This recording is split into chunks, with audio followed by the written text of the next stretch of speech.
Assalamualaikum warahmatullahi wabarakatuh. Selamat berjumpa kembali dengan saya Ageng Jengil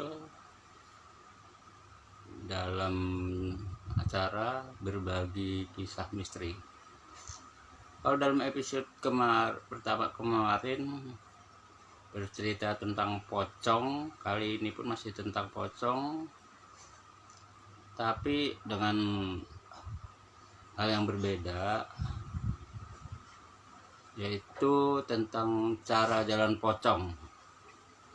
Kalau selama ini di film-film, di sinetron dan kisah-kisah dari orang-orang, kan katanya kalau pocong itu jalannya lompat-lompat ya, mirip film vampir Cina gitu. Tapi ternyata pengalaman saya berbeda, dan mungkin juga pengalaman orang lain berbeda lagi. Itu nggak ada yang salah ya, karena masing-masing pengalamannya sendiri. Dan pengalaman pertama saya dulu zaman saya masih SD, jadi setiap pulang ngaji itu jam 8 biasanya kita langsung main, nggak langsung pulang, biasalah anak-anak. Nah, sambil main itu kadang-kadang kita main petak umpet, kadang-kadang main pocong-pocongan pakai kain sarung. Ada juga yang agak serius, kadang-kadang pakai sarung guling atau bahkan spray ibunya dia ngambil dulu dari rumah. Nah, sekali waktu saya lupa malam apa, tapi pas pulang ngaji, temen yang nggak ngaji, ada beberapa teman nggak ngaji. Begitu saya lewat 2 gang sebelum rumah saya, itu di salah satu teras rumah ada yang duduk. Saya pikir itu teman saya, biasa menakut-nakutin orang. Maklumlah kita masih kelas segitu, kelas 6 SD. Dan pakaian sudah lengkap. Di kepala diikat seperti pocong, begitu juga di kaki. Nah, dia sambil duduk tuh berayun-ayun kakinya. Karena saya pikir itu teman saya sendiri, saya deketin pelan-pelan dan saya kagetin dari belakang. Duar. Pas dia kaget, nanti dia berkelebat melayang ke atas, langsung berdiri di samping kubah musola. Terus saya perhatiin, saya kaget, nggak ada yang saya sentuh tapi dia terbang gitu. Terus dia ngeliat ke arah saya cuma bisa ser aja, nggak bisa napas. Karena apa? Di muka itu jurusan mata tuh cuman hitam, bolong gitu. Begitu juga di hidung, kalau di mulut nggak jelas. Waktu itu saya cuma nggak bisa bergerak, nggak bisa napas, dan akhirnya saya nangis. Terus nggak lama dia terbang lagi gitu. Bentuk pocong, asli pocong gitu ya, bentuknya seperti cerita-cerita di film gitu. Terus yang kedua, saya ngalamin, saya udah punya anak ya. Waktu itu anak saya laki, udah kelas 3 SMP. Karena di rumah saya tuh waktu itu belum ada wastafel ya, jadi abis makan tuh dia mau cuci tangan, ke kamar mandi ada orang. Akhirnya dia ke belakang rumah, di pompa tangan gitu ya, di pompa tangan. Nah, kebetulan di samping rumah orang tua ini ada gang setapak sekitar 1 meter, pokoknya cuma muat stang motor gitu ya, muat motor satu masuk, itu sepanjang kurang lebih 30 meter, dan ujungnya itu bersisian dengan tempat sampah keluarga saya. Nah, waktu anak saya yang laki ini yang kelas 3 SMP habis makan mau cuci tangan ke luar belakang dapur, tahu-tahu dia menjerit sambil teriak, "Apa pocong?" gitu. Nah, saya uber ke belakang. Benar, begitu saya lihat ada pocong yang berdiri di atas sampah, di atas tumpukan sampah.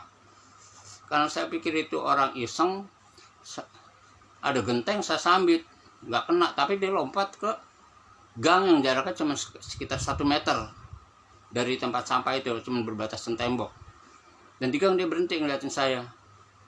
Saya masih penasaran, saya kejar lagi.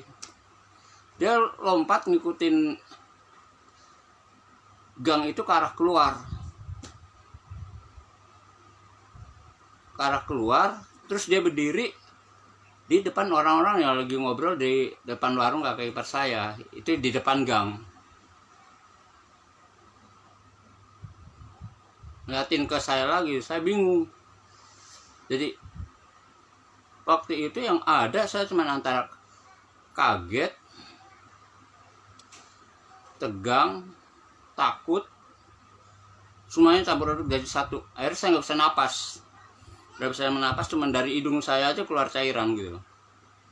Boro-boro mau baca-baca surat-surat apa gitu yang diajarin sama guru-guru ngaji, atau teriak gitu ngingetin teman-teman kalau ada pocong, nggak bisa.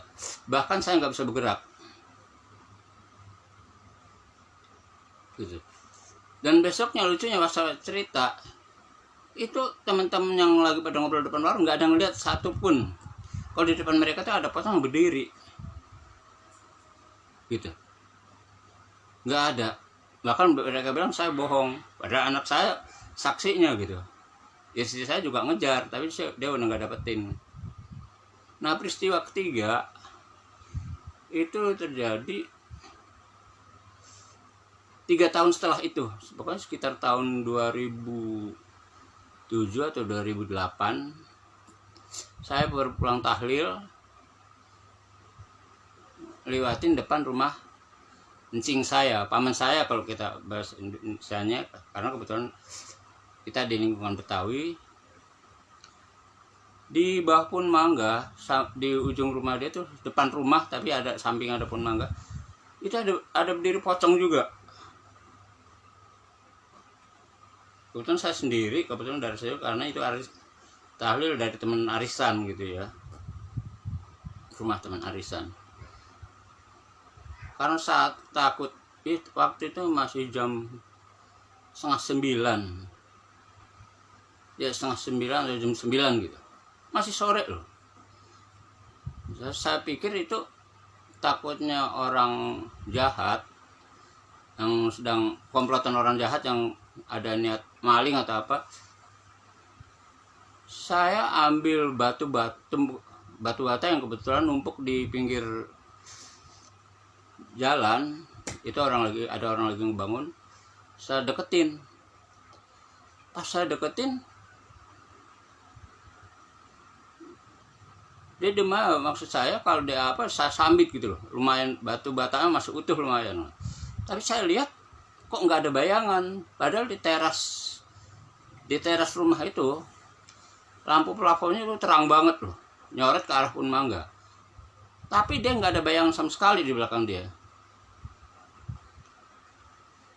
Ini saya mikir ya kebetulan saya sudah bisa nerima saya padanya, mulai ngerti gitu ya. Saya nggak baca doa, nggak baca apa, cuman akhirnya saya sadar, wah ini kuntilanak pocong asli nih. Terus saya tunjuk, saya kasih tangan saya begini, jangan pindah saya bilang. Kok kayak dia paham, dia langsung lompat ke genteng encing yang sebelah, karena kebetulan mereka kan satu blok gitu rumahnya ya, berderet. Dan lompat lagi ke ujung pohon pageran. Saya cuma ngomong dalam hati gitu ya, pelan-pelan, kamu mendingan pergi dah, kalau ada anak-anak yang lihat nanti takut, kasihan, saya bilang. Dia langsung pergi.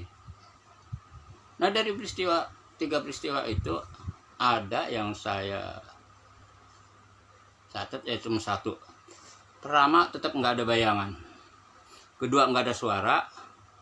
Dan cara mereka berpindah itu bukan lompat-lompat, tapi berkelebat, seperti terbang. Ya, jadi itu aja yang mau saya sampaikan. Jadi kalau mungkin ada teman-teman yang pernah ngelihat pocong tuh lagi lompat-lompat, mungkin aja dia lagi ngajak bercanda, atau mungkin juga lagi ngeledek Anda nih, benar. Tapi buat orang lain mungkin memang ada yang pernah ngelihat begitu ya, pasti orang lain pasti beda-beda pengalamannya ya.